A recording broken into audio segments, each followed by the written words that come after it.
All right. So it sounds like we're on and we're live. Welcome everybody to the December demystifying session. We're talking about Pyro this month. So I am joined with Bianca and Lionel, and we'll have a whole lot of craziness this month. It's kind of a crazy Monday, first day of the month.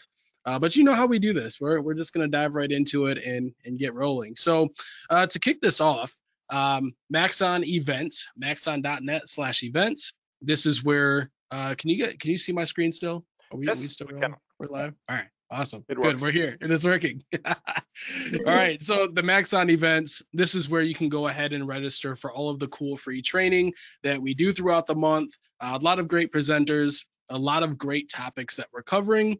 So this is definitely going to be a place that you want to check out. So that is our events page. Now, the ever so popular t-shirts. So free t-shirts, all you have to do is pay for shipping. Use the coupon code here for, or sorry, it's the password is Maxon Fire, Maxon on Fire.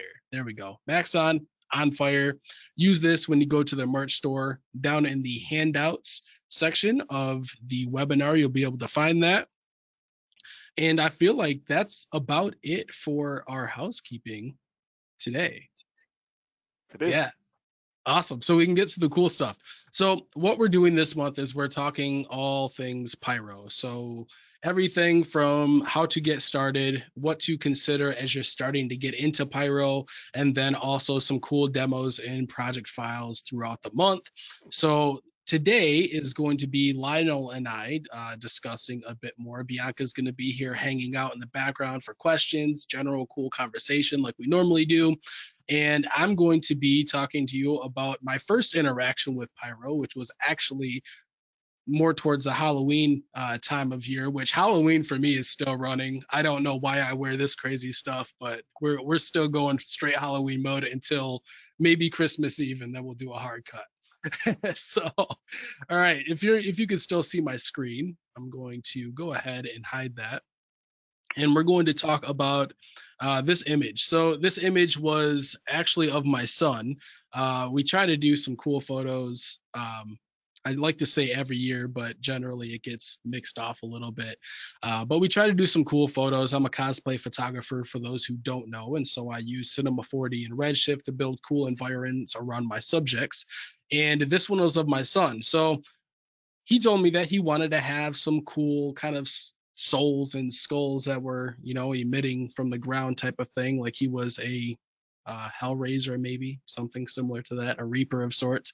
And so what I did is I actually used Pyro on these skulls to get all of that smoky kind of what I would consider to look like a soul coming from them. So we're going to talk about how I did that from much more of a rudimentary, like the first interaction that I had with Pyro, because it was so new that I had no idea at first what I was doing other than general terminology and things of that nature. So the first thing I did was I got into C4D. Let's go ahead and I'm going to turn off the webcams and get those going. All right, so the first thing that I did was had a skull in my scene. We can see this here. I created a helix and I had an align to spline. So what this allowed me to do with the align to spline tag is simply animate the position of the skull going up this spline. And then I used a vibrate tag to just throw some random rotation into the skull as this went up, and we can see how that works here. So the cool part about this is that it didn't really need to be a very crazy setup, like no insane MoGraph and throwing all kinds of deformers and things and working with fields initially into this. They could just be very simple. And so this is what it looks like. Now, in order to get started with Pyro, it's actually a very simple process. We can just hold Shift, press C. It's going to bring up our commander. We can type in Pyro. Go ahead and click Enter. And now what we'll see here in the scene is that we have a Pyro object or the default Pyro object, and we have a little fire tag that got placed on our skull. So if we back all the way up in the timeline and click play, we'll give this a moment. There we go. We've got a whole lot of fire and smoke happening. Now, I am curious to see. Okay. So it does look like it didn't reset. So I had this open a few moments ago and my settings didn't reset here. So what we'll do is we can reset to default and we can talk a little bit more about this. I know that I have some velocity happening in here. All right, Lionel, has this happened to you or Bianca when you No. guys get in and it doesn't reset? So I might just have to reset my preferences. So if I'm go ahead. What you can do is just right click and you have frame default all option reset all. Reset that all. should There work. we go. I hope. Yeah, let's try that. Yeah, it seems like it worked. Okay, there we go. Yes. So initially, this is what I had in my scene. And for those wondering, I've had this where I'm working not even just with Pyro, but a few different objects. I'm sure this is already handled. I just need to update. But I have certain settings that won't reset right away. It's okay. Sounds more like my problem. All right. So we have a skull that is on fire moving up. And so initially, I thought that's super cool, but what I need to have is my smoke and everything moving down. And so the way that I handled this was, and I believe, Lionel, you'll be talking about actually how to change the direction of the emission of temperature and density, Yes. correct? Absolutely, yeah, so we'll be talking about that, so I don't have to get down too far into the details. But what I did initially here was started adjusting the buoyancy. So if we take our temperature buoyancy and we head in a negative direction, we'll see that initially this is going to just start creating some really nice temperature moving down. And what I needed to do was start to get a bit more visibility on the skull itself. But then I also needed to get rid of some of that temperature so I could have a bit more of a smoky feel to this. And so the way that I would do this is by heading into the Pyro tag. So we have the object and we have our tag here. So the Pyro object that we get is going to be more of a general what I consider a general catch-all of settings. So this is going to be like the main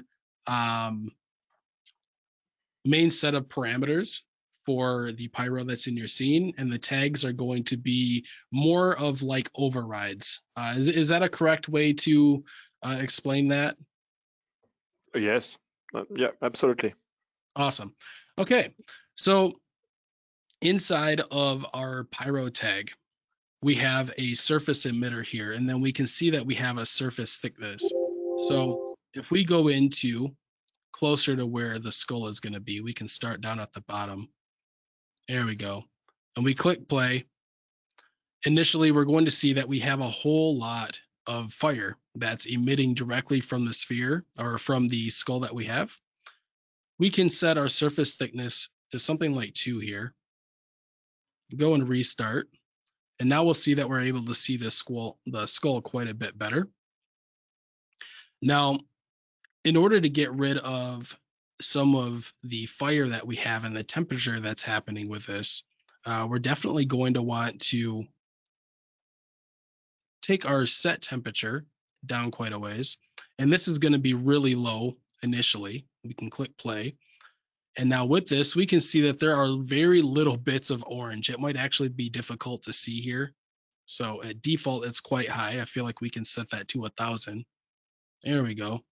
And now we can see a little bit more of that temperature that's going on. And so I like the temperature because it does allow us to emit color.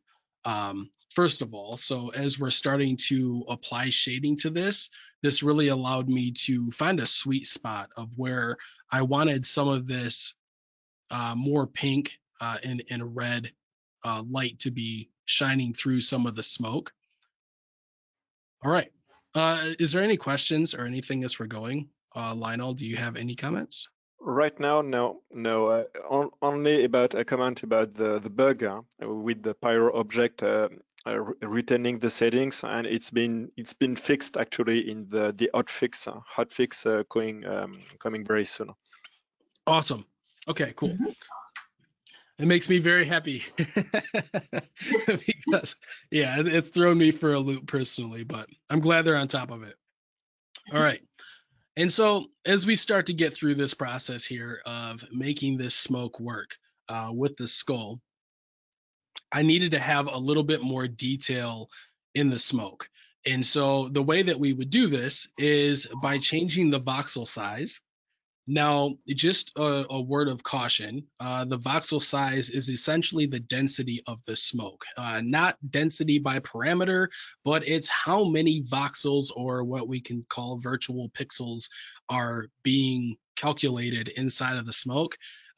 So if you go down to something like 0.1 centimeters, it's going to take very long, and you'll probably run out of VRAM once you start to get into rendering this and so on. So that'll be, just a word of caution. So we'll go down to maybe 2.5 for voxel size, and that's going to add a little bit more detail.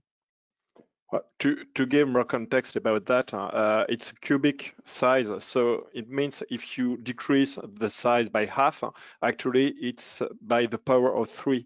So it's 8 times more pixels, voxels. So it's 8 times more powerful, bigger on the scene. It means that if you go from 5 to 1, it's 5 by 5 by 5. So it's 125 more voxels. So yeah, you have to be very careful with that. Ooh, Lionel coming in with the math. It is amazing. It must be later in the day over on your side of the world. Yeah, it is. It is. That's fantastic. Awesome. So just and just for the record here, as we're going through this, the documentation on Pyro actually does a very good job of, oh yes. If we want to grab a link for that and maybe drop that into the chat, that'd be awesome if you could do that, Lionel. Yeah, I'll do it. All right, so as we drop the voxel size, I'm actually going to drop the voxel size here on our Pyro object as well. There we go, and we can see that we have quite a bit more detail in the smoke that we're getting.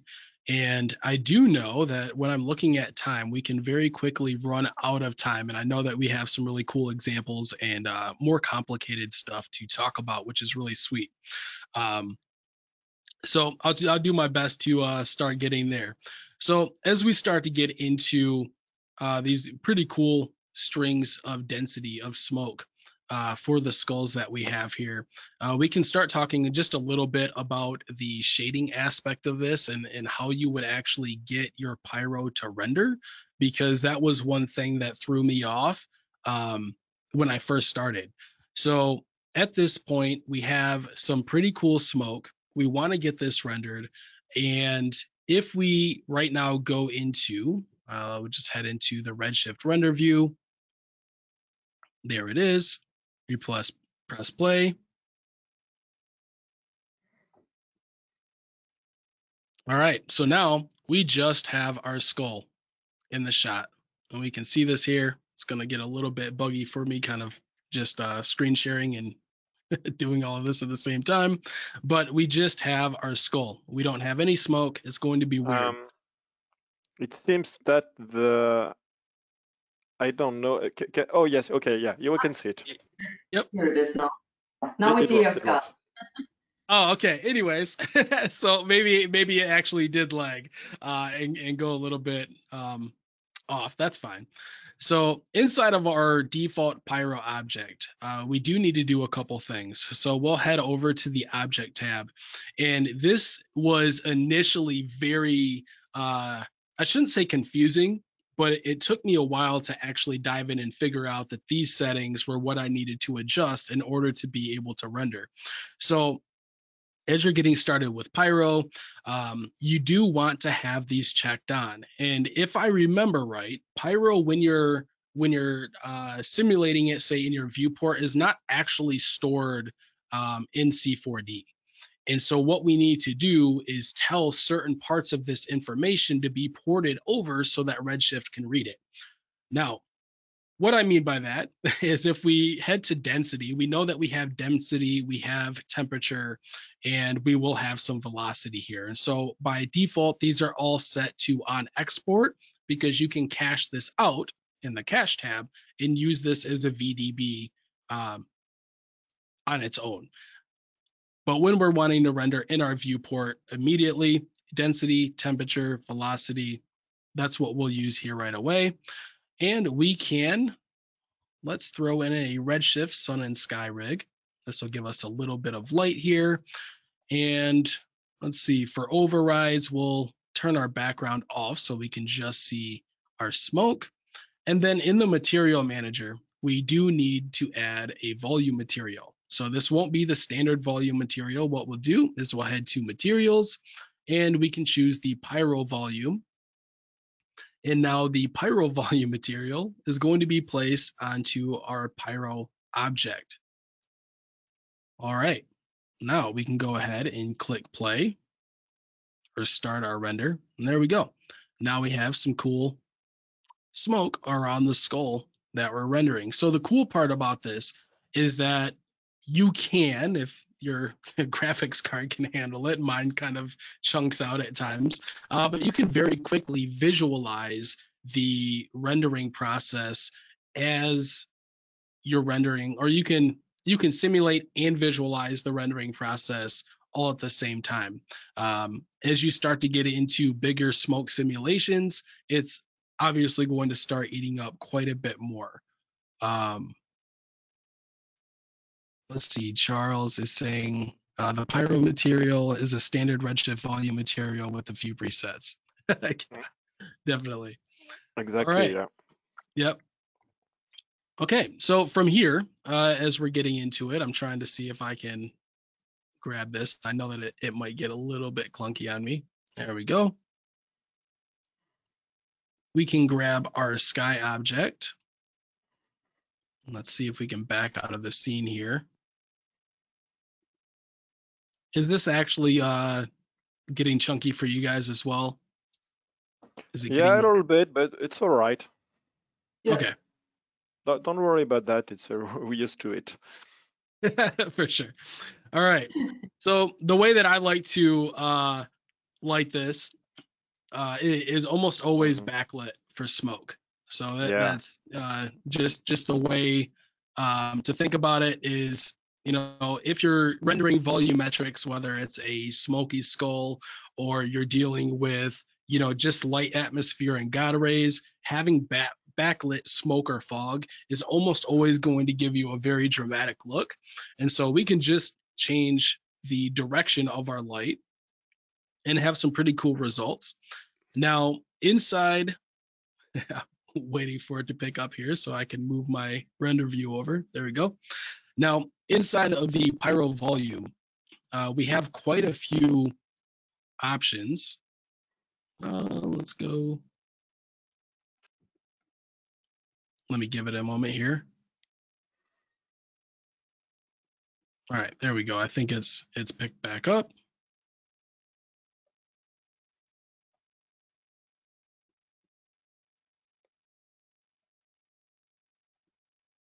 I feel like I'm having the, if I actually had spinny wheels, I would have some crazy spinny wheels happening at the moment. Maybe you can turn off the render view for the moment. Yeah, I don't know if it was actually the render view. I've got my processes open, and it actually wasn't Cinema.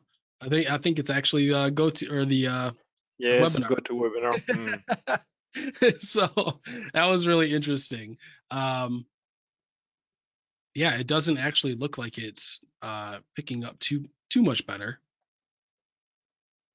Okay, here, we'll just move that up. All right, and so from this point, Lionel, how far into shading are we going to go on your end? It really depends. I can do the whole thing about it. So yeah, if it's really struggling on your system, maybe we can try on mine. Mm, Awesome. Yeah, let's do that. I'll call an audible here because I might actually have to restart Cinema. So let's yes. do this. Let's see if I can open attendees. It is definitely go to. That's all right. We love it. We'll blame it on the Mondays. Yeah, it looks like just yeah, when my webinar. So I hope we don't won't have the same problem. We'll see. All right. So Okay. can you see my screen? This is After Effects. So I'm showing you the, just tell me, Dustin, if you want to get back to your project. So it's my old project of mine. I've just restarted using Pyro to do the smoke. So let's see a render. So this is the final result, and we can see the smoke here is done with Pyro. All the sparks and so on, it's still After Effects, but the smoke is from Pyro. And this I is think we're seeing. I don't know about you, Bianca, and I would assume, but we're not actually seeing it's what very you're choppy. showing. Oh, we are not inside After Effects. We see your Finder and we see the browser. Oh, it's not the right screen. All right. Sorry about that. Oh, yes. That's very weird. Actually, it shouldn't. This is the first time it doesn't show the right screen. Okay, now you can Here see it the right is. one. That's the right Yeah, one, yes. looking for me, you told me very quickly because yeah. All right, so yeah, I start again. So this is an After Effects old project of mine. I have just recreated using Pyro. So this is the end result. Might be choppy on the screen. I don't know how smooth is it. And all the smoke is done with Pyro, and the sparks and so on is all After Effects. And of course, the type is 3D. So what's interesting here also is I'm using After Effects Beta, which is available for anyone who wants to download it. It's an open beta using OCIO. So this is not a topic, but it's still interesting to mention. All right, and well, I like the fact that I can create some real smoke, and the aim at the end is to render also the particles inside Sema4D, even though I'm not sure it's such a great idea because in After Effects we have a whole lot of control on the particles. But for the smoke, definitely, I think it sounds it looks nice because it reacts to the light and so on. Okay, Yes. so let's see how I did that in Sema4D. Showing the final file already. So here it's very simple, as you can see, because this is only one Pyro object, as Dustin showed, and a few sphere emitting some Pyro. So there is 4 emitters here. And this is the final rendering. So I used the RS volume, meaning that I have cached everything so that I have a nice feedback on my screen. I'm going here to disable here the morphing, which is actually the very slow stuff in my viewport that's dragging everything down. So if I untick the morphing, which is the welding effect being written on. So now it's pretty smooth, not very smooth actually, but smoother than with the proxy.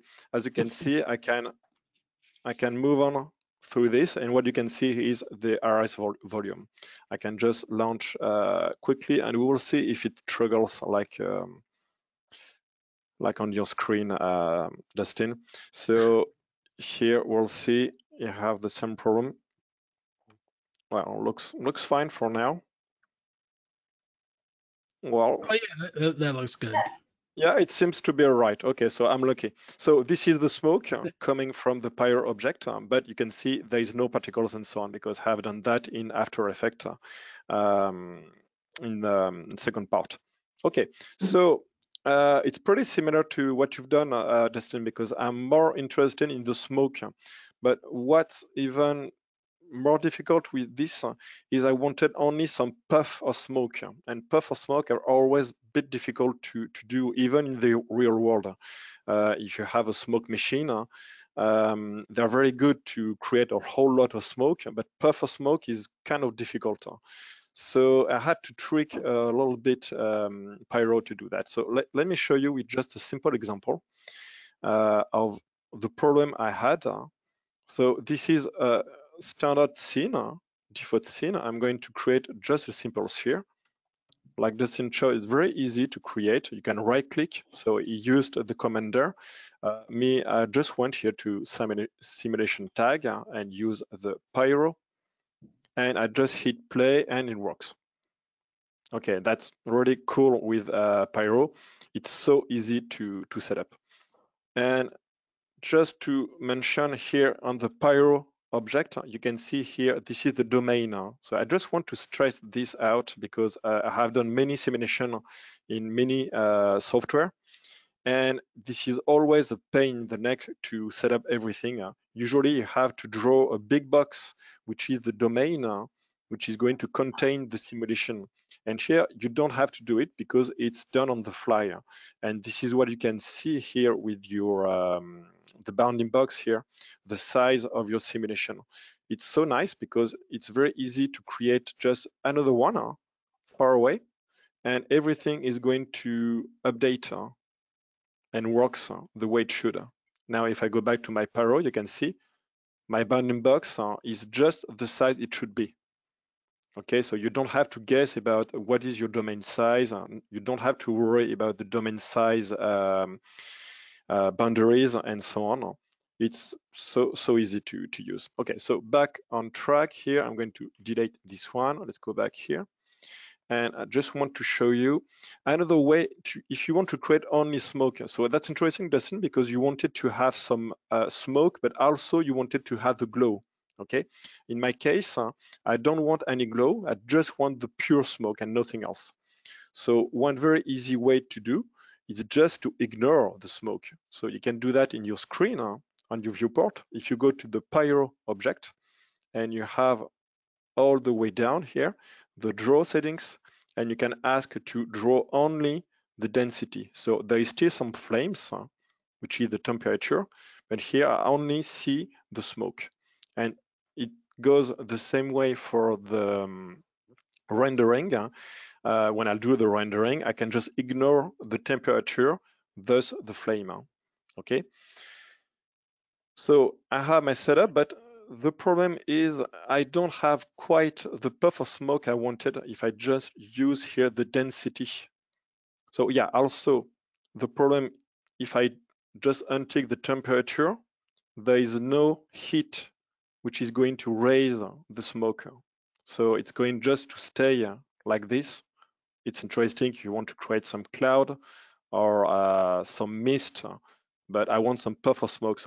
So I need something, I need the temperature to raise the smoke. So if I do this, okay, I'm going to increase the size. If I just play with the density here, so I'm going to hit play and I'm going to do this and this. And I can create, it kind of creates some puff of smoke, but not really, because the smoke lingers on the object. It really puff. So it's a problem. What you can do is play with the temperature like you did in the Pyro settings with the temperature buoyancy.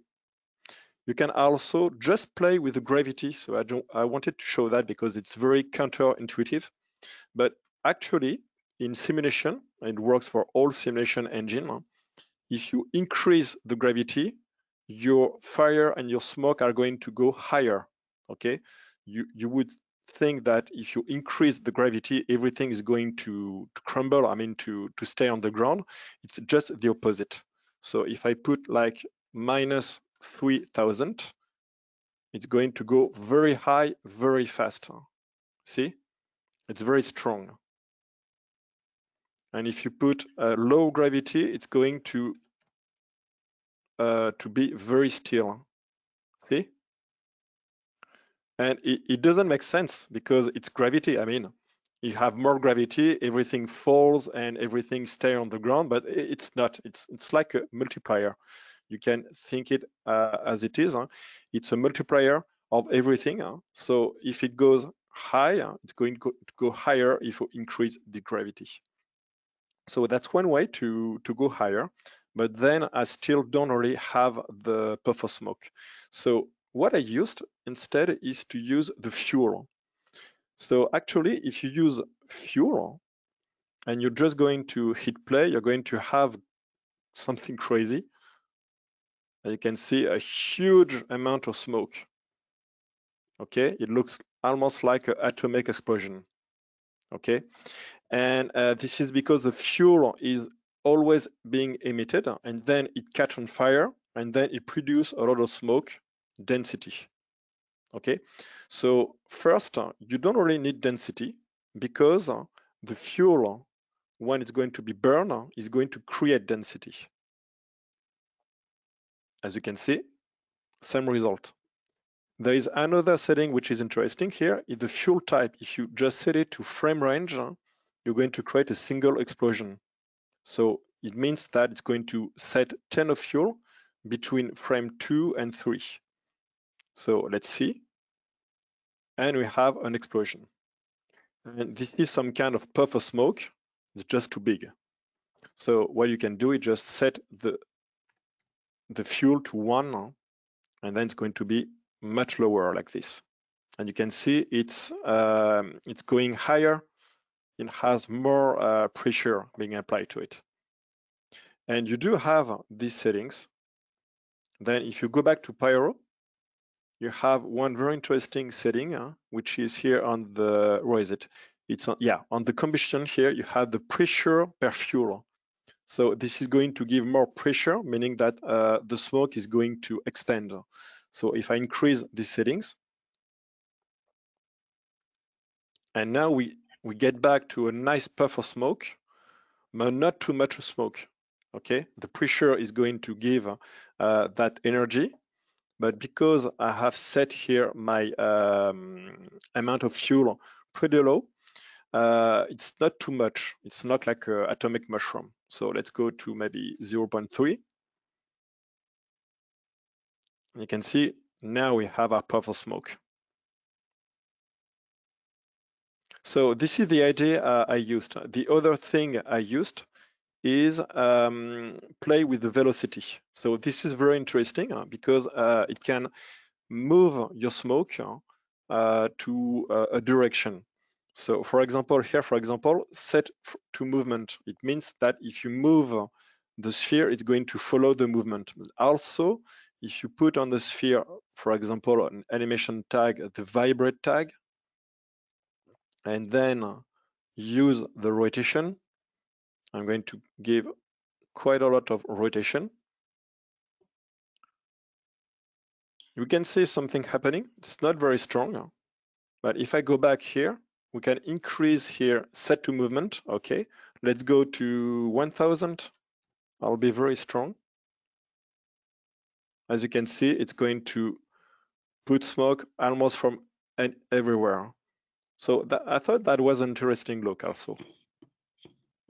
So I use a combination of all that for my file. So maybe we'll go to my file. I'm going to just start on it. I won't do everything because I won't have the time, but still I can show the idea. So this is my Pyro start, yeah. And maybe, yeah, do we have some question? I'm taking a look right now. We have some that are not quite related, but I do see that let's see, Peter here is saying that he's trying to simulate a narrow spread area light beaming through ground fog, and he's not getting the scatter that he wants there. Maybe we can talk about that if we get to the shading side. Yeah, maybe. What I could say, maybe Peter, have you tried using the spread option of the light, which is going to focus more of your light it works with the volume because by default, yeah, the area light is very wide. So if you use the spread option on the area light, you can narrow it down and it works better. So I don't know if maybe you have tried that already. I think it's he's talking more about getting the light once it actually hits the ground fog. He's trying to get the light to scatter more. So I believe it's probably some of the settings in the shader itself, in the volume shader. Yeah, I can see the area light. Yeah, and so the area light is very narrow spread. So yeah, I would say that that's more about scattering and the anisotropy. There is an anisotropy setting, meaning that the light is going to go one direction or the other. And actually, there is an update of Redshift coming very soon. Is it released yet? I don't remember. There is an update of Redshift using improved multi-scattering, which has much better effect on the anisotropy. So that might be a hint for you. Okay. Yeah, so I think that will help. I know that there were some updates when the anisotropy was added, but I'm not sure. I'm not sure what we can talk about and what we can't. Just know that there are updates coming to help out with that stuff. So I'll see another question. How did you make that weld? But actually, I'm not going to talk about that, but there is a webinar on that subject again. It's actually the very first webinar I made, so almost 3 years ago. So if you go back in the history of the Maxon Training channel, you will find it along with my first appearance talking about this because I explained it in details. So it's an old project I like to use from time to time to make it better every time. I'll see another question about here would say, what should be the settings so the fire looks like a candle? So actually you need to use high voxel settings, meaning that when you're going to use a voxel size, it must be a big voxel size because the flame of a candle is very crude. And actually, if you use a too low amount of voxel, like 1 centimeter, it's going to be too detailed. It's going to be much nicer if you use a higher voxel count, meaning less voxel in the end. And also, it's going to be much faster to compute. This is actually almost what I did because I want to have some puff of smoke, not too details. And I can see some question about that also. I'll talk about it, how to decrease the amount of details on the smoke. So here, this is my file, starting file, and you can see we have some light traveling along. Okay, so it's very simple. It's just the align to spline tag. And I'm going to take, for example, this one. So this is the number 2. No, this one. Okay, this one I already put a sphere as a child just down. Okay, so this is going to be the emitter because you need to have an object or a volume object. So let's add our Pyro tag. And I could use already the Pyro fuel, which is just the Pyro, but with the fuel option. I'll just use the Pyro. And I'm going to enable the density. I don't need it. I want to use the fuel. So if I use continuous, it's going to be a big explosion. I won't use the frame range because I'm just going here. I'm limited to just one puff of smoke. So I'll use the continuous and I just play here with the set. I know that with 1, I have a good value. So let's go to the first frame, which is at 75 frame. I'm going to add a keyframe right there. So actually the first one will be 0. Okay. I'm going to go to auto key. Second image will be 1. And then it's going to be again 0. Okay. And just let's see what happens. So you can see I have a big puff of smoke. So it works. It works. Here on the Pyro, I'm going to disable the shading of the flame. There is some flame here, but we can't see it because there's too much smoke. Oh, actually, it already got it's already on density. Okay, and then I'm going to change. Oh yes, I do have the bug also about the voxel size and so on. Aha, I'm not alone. That'll be awesome once Yeah, it's up. you're not. It's a pretty bad. Okay, yeah, all right. I didn't change much inside this project, so I should be fine. And Yeah. I will say I will say that just for the viewers and until you know, some of the patches or the fixes come out for these things, just take note of it, because if you do say have a very small voxel range or a voxel size on, you know, one project, and you just switch to a new scene and you're doing a completely different project, it does transfer between projects as well.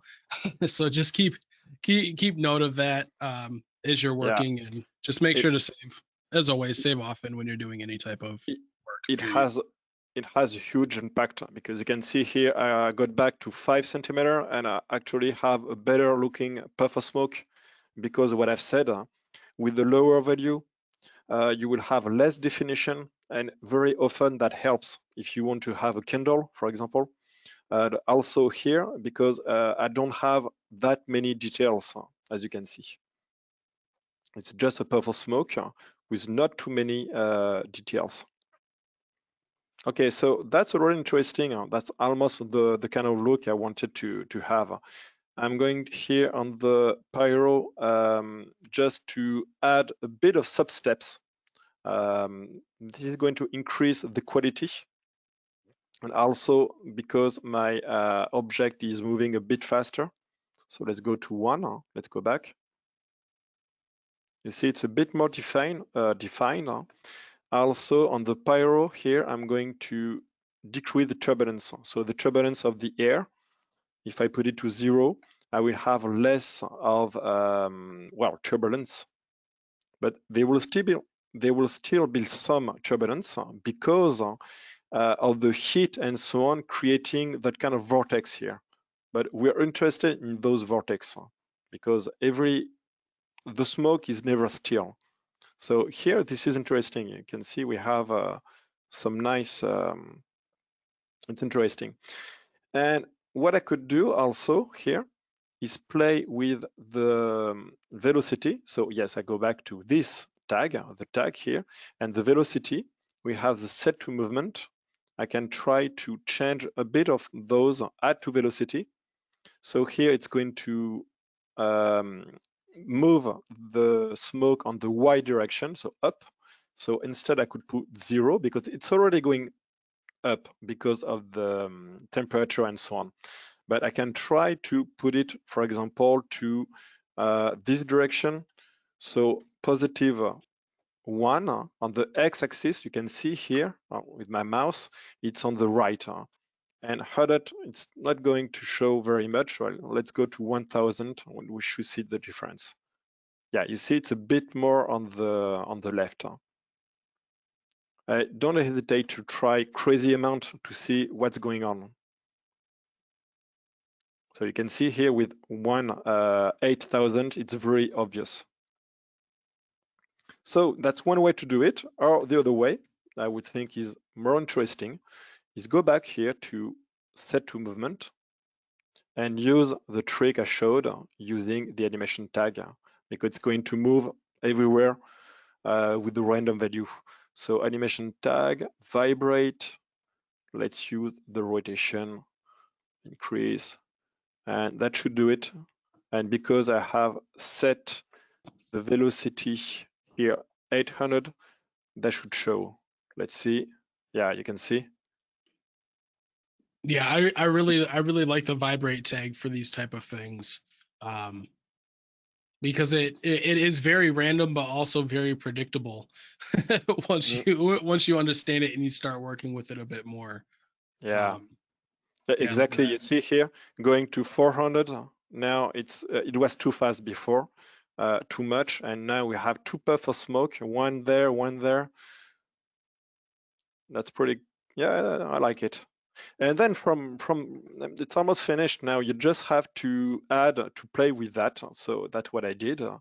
Let's go here to see. Oh, I went too fast. So let's go here to see our stuff. Let's go to the curve, set, pyro, and what I did is just copy, paste.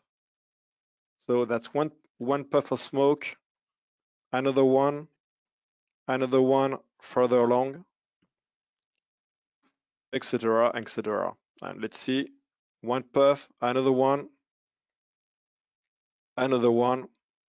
You see, it's very easy to control and so on. So that's what I did with all the others. And that's all. That's all for the animation. So maybe let's jump very quickly on the shading. So yes, like Dustin, I was put off by this thing here, but it makes sense because, like you said, it's only happening on the viewport. Okay, so there is no actual VDB. If you want to have VDB that you can use for a lot of things inside Cinema 4D, you need to activate on here. So here I just need the density because I just want the smoke. When I do that, we will see the VDB. Okay. Then my advice is if you want to play back the animation, go back to on export, because here if I don't do that, I keep on. I go back to the beginning. It's going to play, but much more slowly because we do have the exchange of data between Cinema 4D and Pyro, and it takes a toll on the computer. So here, because it's a very fast simulation, it's no big deal. But on the bigger simulation, that's a sure way to crash or to run out of VRAM. Okay, so you just put on export, and you are very fast again. So at any moment, what I do is that, okay, let's go maybe here, and then I go to on, and then I do have my smoke here and the one here. So now I'm going to use my material. I do have already a Pyro Volume. I just want to show, like someone say on the chat, the Pyro Volume is just a volume.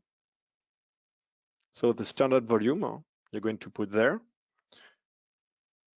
with already some presets here, and you can do it very easily. You go to presets here, and on the scatter, you want to use the density, and that's all. Now it's going to work just by doing that. And yes, and so now if I use my redshift render view, because I already have some lights in the scene. Oh yeah, it's hidden there. Okay, here it is. Now if I hit render, it's going to show. Here it is. You can see we have our smoke. So I'm going to go there so we can see it. And now what's really good with rendering compared to a real simulation in the real life with the smoke machine, I did some shooting. I'm sure you've done it too also, Dustin. There's always too much smoke or not enough. It's always too much or not enough. And here it's very easy to control because you can just use here the density. So if you decrease here the absorption, you will have less dense smoke. See, if I put to 0.1, thin smoke, so I need to decrease the scatter, which is the diffuse if you want. So less light, like 0.3. And now you can see my smoke is very, very thin. Yeah, I usually like to make note of adjusting some of these if you happen to be rendering them out. You know, I like to do a lot of renders for things like Photoshop overlays, or you know, if you're doing like video overlays for just quick assets. Just make sure that as you're adjusting these, you do keep note or keep an eye on the alpha channel, because when you're rendering these out and your alpha channel is almost non-existent, but it looks pretty in the viewport, it can be very misleading. So yeah, definitely keep an eye there as you're starting to mess with your different absorption values and so on. There's also the advanced here. If you go here to the density remap range and you play with the new max, actually, if I decrease this, I'm going to trim the smoke even more. Yep. It's very, very shallow here.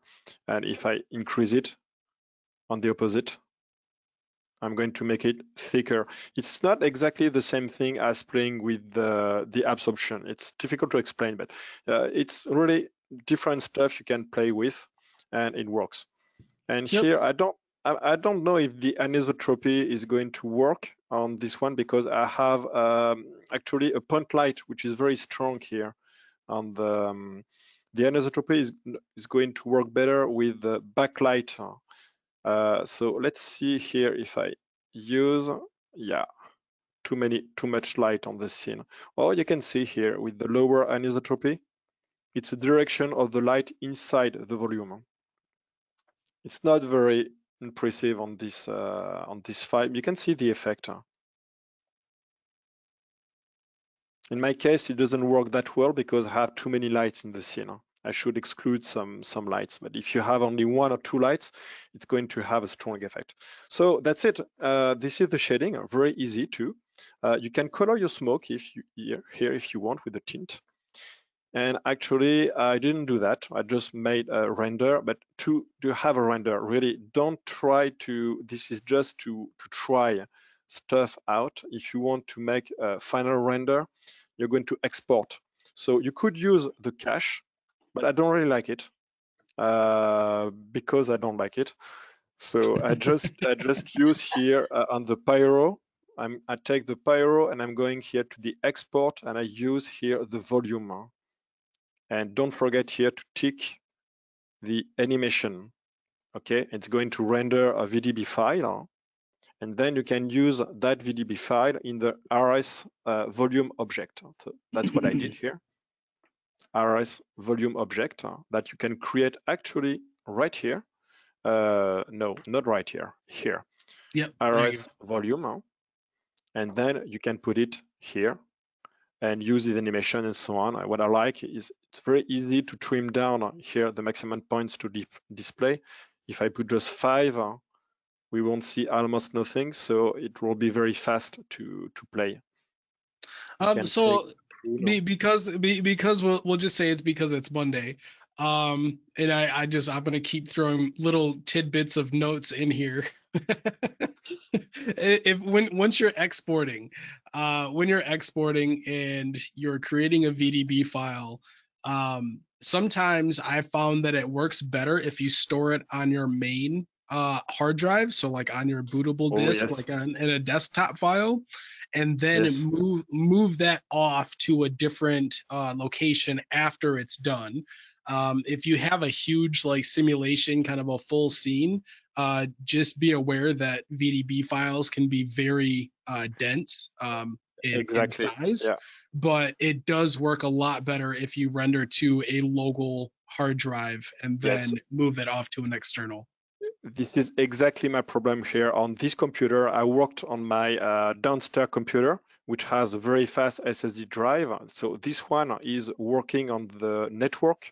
So this is a network, and this is why it's struggling to play on the viewport, because here you can see I have 8 GB of VDB already. So I made a different test, and this is a very low resolution VDB. And even low resolution VDB, look at this. Okay, this is for every file. Yeah. All right, so if you render that on a network like what I'm doing right now, it's a bad idea. You need to put it on a local hard drive, fast hard drive. So yeah, that's important. Yeah. Sorry, I just figured I'd throw that in there because I've dealt with that one a lot. You're right. One last thing I wanted to show you, and maybe I'll have time to show a little bit of thing in AfterEffects. I don't know. One very important thing about realistic smoke, when you render smoke, if I get back to my render view here, and I'm going to render, for example, this image. I don't know if we will be able to see it, but actually smoke is usually very fast. Very fast, meaning it's going to generate motion blur. So here, let's do it. I'm just going to render here, and let's use the bucket rendering. It shouldn't be too long. It's going to be nice, but not that nice. And we might see the VDB, the actual VDB, a blocking effect. Let's see. So and the idea is always use motion blur with smoke and flames. It's very important. It's going to drastically improve your rendering. Okay, I don't know if you can see it with the compression and so on, but we can see some kind of blocking effect here. And anyway, it's too sharp. Smoke is never that sharp. Okay, so if you want to have a nicer render, you need to use motion blur. You just have to be careful about that. When you export your simulation, you're going to include the velocity. Okay, that's why you do have it. I'm going to stop the render here. We can see enough. When you create a render here, you're going to put on the velocity, okay, so that you can get it back. And you just need on the RS volume to add velocity here. That's all. There's a caveat though. I mean, they're going to fix it, I hope. You had to put a crazy amount of velocity scale here. By default, it's 1, okay? So you need to go from 1 to 50,000 or 100,000. But then when I'm going to create the final render, so let's see here, I'm going to do a final render. With the motion blur being applied to it, it's going to be much, much nicer. So I don't know if it's going to render fast enough, but it's going to be smoother and not as sharp. And of course, it's also going to increase the quality of everything because in this shot, my camera is moving and 3D is always too sharp. You want to unsharp this. Okay, it's going to render everything, so maybe I won't do it. Yeah, it's too long. Okay, I'm already bored. So let's go to AfterEffects, and we can see here, if I just put my smoke and my alone. Oh, not those one. Yeah, those two. Okay, so only this one. Yeah, you can see my smoke is not perfect because this is a fast render, but you can see it's not that sharp. We can't see the blocking effect. And when you can see block, you can see square, it's very, very, very bad. I mean, you never want to have that. So I just, the velocity, the motion blur was able to smooth everything, even though this is a very low res simulation. Okay, and I'm sure that there will be the question, so how did I render the smoke out? It's very easy, it's just an AOV here. So in Redshift, you need to go to your Redshift AOV manager, and you need to use those two, volume fog tint and volume lighting. And those two combine in AfterEffects is going to create the smoke. Wow, mind blown. So this is actually pretty cool. You just killed 2 birds with 1 stone with the questions. So yeah, awesome. Look at that. You can see before, after, and also always stress the importance of compositing. If I just remove the particular stuff, it's much less interesting, I think. So this is without anything. It's cool, but I don't think the welding works that well, even though the smoke is nice, and I think it could be nicer. When you add effect, and this is just particular, it's pretty cool. Awesome. Now, what blend modes did you have the two of those at when you get to the compositing stage? Those two, there is one in well, that's weird. But oh yes, those two are just test. I'm just going to get rid of them. So yes, the volume FogTint should be on multiply, and this one should be on add. And because I don't remember everything by heart, I just found that in the Redshift documentation. The Cinema 4D documentation is amazing. Really, it's the best I know. It's wonderful. So here we have everything about Pyro. I put that in the chat. But if you look at the Redshift renderer, it's just there. And here I can find here Redshift renderer. So let's go. And I can find AOV topics. And what you need to have AOV tutorials. And you have the formula. The only thing you need is a formula, which is somewhere there. If I find it, I'm not sure actually. It is there. It should be there. I feel like I've done this before. Yeah, you have just a single line which tell you everything about it. Maybe it's integrated AOV.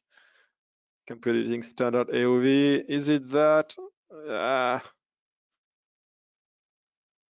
Yeah, anyway, you have here you see, this is the kind of information you need to look. Okay, multiply, add, and so on. That's just something about that. Is all it? right, so yeah, sorry, we can move on. Yeah, it's definitely in the documentation. I do know that. Because I've been there. Sorry about that. I was sure it was in there. Yeah, anyway, you can find it. You can find it there. Okay, so yeah, I overrun already, so I think that's enough. But yes, Pyro is very fun to use. There is just a few things to know, and do play with the velocity, the fuel. It's really nice to achieve all kind of results. And it's fast. Yeah, we didn't mention that, but it's so fast. I mean, I have used a lot Explosia FX of X particles, so it's very good. But Explosia was like 10 times or even more than that slower than this. This is real time most of the time, so it's pretty cool. So yeah, if you have the right graphic card, of course. I do have some beefy system here. Awesome. Well, we can head back to our video. Hey, how's it going, everyone? We didn't actually run over too far. This is great. 7 minutes. I had a feeling it's almost a blessing that my computer almost died, because then we were able to get over to Lionel and get this going. All right. So are there any final questions? Looking here, catching up. You can run over 1 hour, no problem. Yeah, definitely. We're definitely capable of doing that. There's several questions about how did I exported the light from C4D. That's also in the webinar I did almost 2 years ago. So you should definitely put the link on the YouTube video. I will see to that. Yeah. Awesome. Well, I think that is it for today's stream. Next week is going to be exciting. I believe Bianca, you're on next week, correct? Yeah. Me and Oliver. Yeah. Yes. Yeah, it's more graphical motion design stuff. Yes. Yeah, so Bianca and Oliver next week are doing an entire like art director based like cool stuff, like it's gonna be pretty cool. So looking forward to that. Hopefully everybody will join us in that stream as well. And yeah, for now, thank you both so much for joining this crazy session, and everybody else that's viewing. and we will catch you all next week. Yeah. Bye-bye. See you next week. Bye-bye. Bye, everyone. Glad to meet you.